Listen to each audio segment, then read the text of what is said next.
let's unveil the first 5 weeks of our Blue Ridge 11 high school football schedule. Starting off August 27th, just a few weeks away, it will be the Warwick Warriors taking on the Lampeter Strasburg Pioneers, a Section 2 versus Section 3 champs.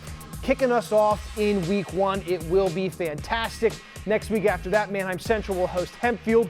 And then in week 3, it's the Warwick Ephrata George Mail Trophy game, followed by week 4, Cacalico Eagles going to Garden Spot, where we will actually get to see their new turf field, hopefully for the first time on broadcast TV. And then in week 5, Columbia comes to War Memorial Field. Eric May will be our guy guiding us and calling all of the action for those games all season long. When you see the first 5 games that we have there, what jumps off the page, what excites you about high school football returning to not only Lancaster County, but to Blue Ridge airwaves?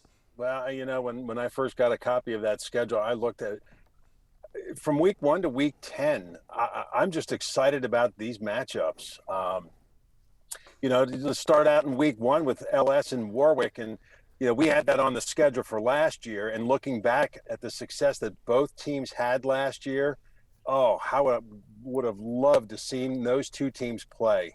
But you know, so many question marks about a lot of the teams in our viewing area. Obviously, the success of what Warwick did last year, you know, they have some key people to replace, and I think a lot of people are anxious to see, can they make that step forward, some of these underclassmen. You know, as far as Ephrata is concerned, Chris Miller has done an outstanding job of turning that program around. And let's face it, Andre Weidman is drawing a lot of attention. And this kid is only a junior. And I think his best days are still ahead of him. So it's going to be fun to see that. You know, same with Cacalico. Yeah, they lose a quarterback, but they got key offensive linemen back. They've got the backfield returning. So I just look at the schools, especially in our viewing area, and some of these matchups, and I think every week's going to be a great telecast. We are hoping for that, and we are excited about it. Tim Reedy, when you see weeks 1 through 5, what do you think? Anything jump off the page at you that you might be looking forward to this year? I guess a game that sort of jumps out at me, and I'm interested to see how both these teams are going to do this year, is week 2, Hempfield and Manheim Central. Again, Manheim Central had a rough year last year, a losing schedule. Hempfield it came on strong at the end. That's going to be a big test for the Barons. If you look at their schedule, the first 4 or 5 games, it is brutal. I think they play Wilson. I think they play either Central Dauphin or Cumberland Valley. They have a tough schedule coming up. We're going to see how the Barons do. The other game I'm looking forward to is really Columbia Ephrata.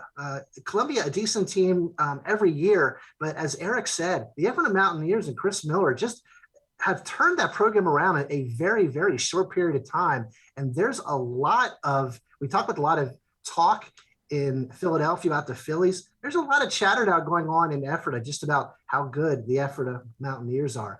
Not to take away from any of those other games, but those are the two that I look at the schedule that looking forward to seeing.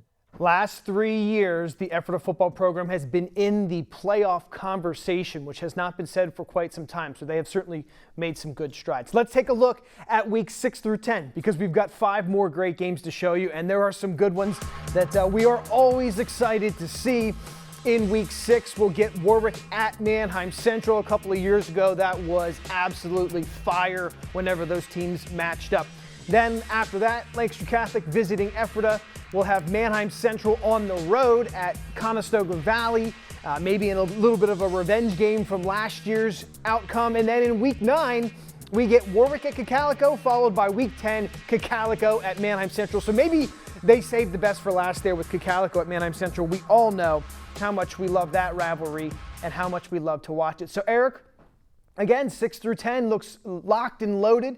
Is there one that you can only focus on there that you're excited about? I know you're probably excited about all 5 of them. Well, yeah, I am. But you got to figure with, like Tim just said, with Manheim Central having an off season last year. Let's face it, Baron Pride runs really deep over in Manheim when it comes to their football program, and they're going to want to bounce back in a big way. And a team that has handled them in the last couple of seasons has been the Warwick Warriors. And you can bet the people in Manheim are licking their chops at an opportunity to get some revenge and pick up a win against Warwick. This is a team that's going to have some offensive linemen back. Judd Novak, I think last year was so underappreciated for what he did, and he's got his 2 top receivers back this year. So I think Manheim Central is going to be back in the mix again, back in the discussion, and making a run at a section title. Yeah, I would not be shocked. And how fun would it be that Cacalico Manheim Central game at the end of the year, just about Halloween, is for that section title once again. Tim, what about you? Is there any other ones on that schedule that interest you? It is going to be a fun 10 weeks for us. Well, certainly week 6, I'm looking forward to Warwick Manheim Central. That has become such a rivalry, as has week 10, Cacalico and Manheim Central. But I think the game I'm looking forward to is Warwick Cacalico. That's going to be a contest that really could get each team maybe set up for that final week to go for either a share the section title or for the outright lead. So in my mind, I'm circling week 9. It's just a huge week in section 2. But all those games are going to have playoff really implications up until like weeks 6, 7, 8, and 9, and 10. We could see a bunch of playoff teams on the channel this year, depending on how those teams perform. We'll see. And as always, we start August 27th, week 1, LS at Warwick.